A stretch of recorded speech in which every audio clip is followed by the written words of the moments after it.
नमस्कार दोस्तों, स्वागत है आपका कृष्णा फेयर फाइल्स में। जरा सोचिए, आप अपने परिवार के साथ गहरी नींद में सो रहे हो, आधी रात का समय हो, अचानक आपकी आंखों में तेज जलन शुरू हो जाए, सांस लेना मुश्किल हो जाए, बाहर निकल कर देखे तो हर तरफ लोग चीखते हुए भाग रहे हो। किसी को समझ ही ना आए कि आखिर हुआ क्या है। कुछ ही मिनटों में पूरा शहर मौत के सन्नाटे में बदल जाए। ये कोई फिल्म की कहानी नहीं है, बल्कि भारत के इतिहास की सबसे भयानक औद्योगिक दुर्घटना थी। एक ऐसी रात जिसने लाखों लोगों की जिंदगी हमेशा के लिए बदल दी।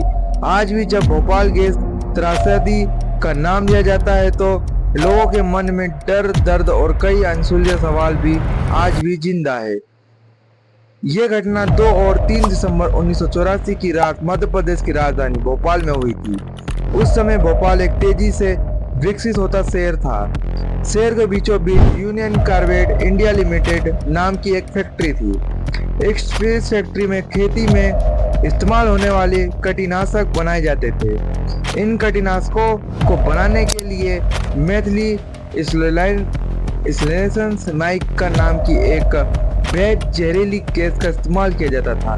वैज्ञानिक पहले से जानते थे कि गैस इंसानों के लिए अत्यंत खतरनाक है, इसीलिए इसे सुरक्षित तरीके से बहुत कम तापमान पर स्टोर किया जाता था।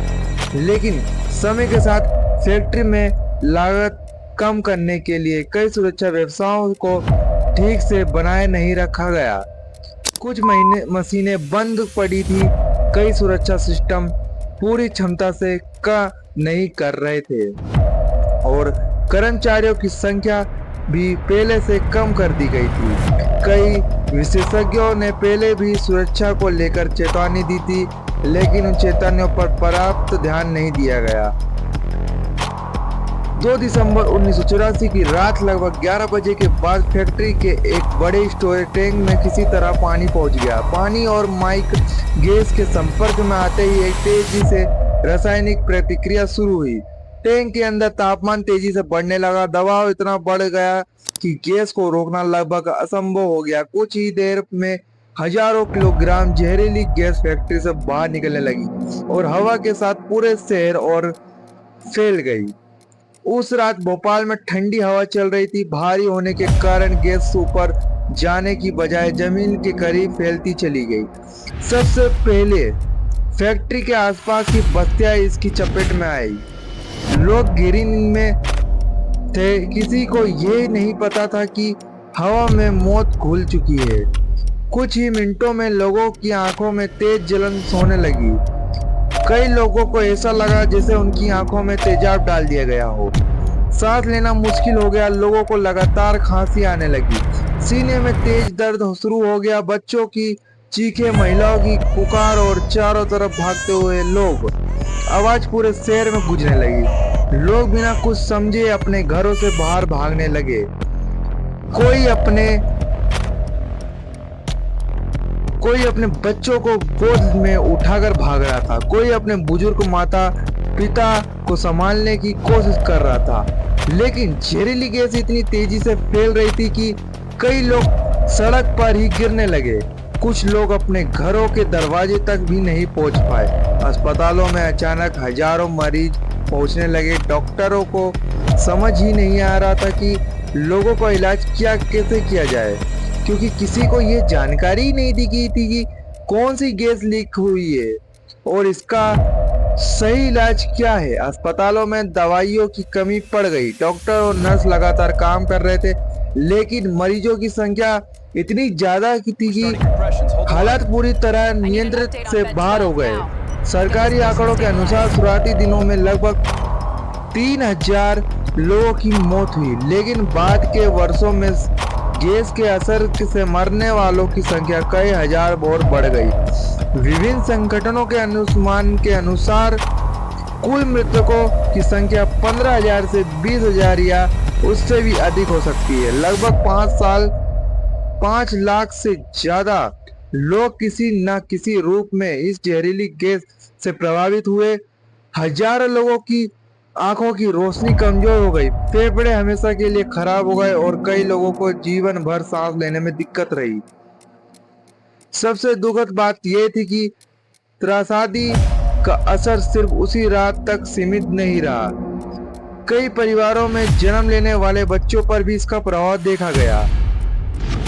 कुछ बच्चों में जन्मजात विकार पाए गए, जबकि कई लोगों को वर्षों तक कैंसर, श्वसन रोग और अन्य गंभीर बीमारियों का सामना करना पड़ा। फैक्ट्री के आसपास की जमीन और भूजल के प्रदूषण को लेकर भी लंबे समय तक चिंता बनी रही। घटना के बाद पूरी दुनिया की नजर भोपाल पर टिक गई। यूनियन के कार्बेट के चेयरमैन वॉरेन एंडरसन भारत आए, लेकिन उन्हें गिरफ्तार किए जाने के बाद जमानत मिल गई और वे देश छोड़कर चले गए। इसके बाद वे फिर कभी भारतीय अदालत में पेश नहीं हुए। इस बात को लेकर आज भी लोगों को मन में नाराजगी है। भारत सरकार और कंपनी के बीच कई वर्षों तक कानूनी लड़ाई चली। वर्ष 1989 में एक समझौते के तहत कंपनी में 470 मिलियन अमेरिका डॉलर का मुआवजा देने पर सहमति जताई, लेकिन पीड़ितों और कई सामाजिक संगठनों का मानना था कि मुआवजा लाखों प्रभावित लोगों के लिए पर्याप्त नहीं था।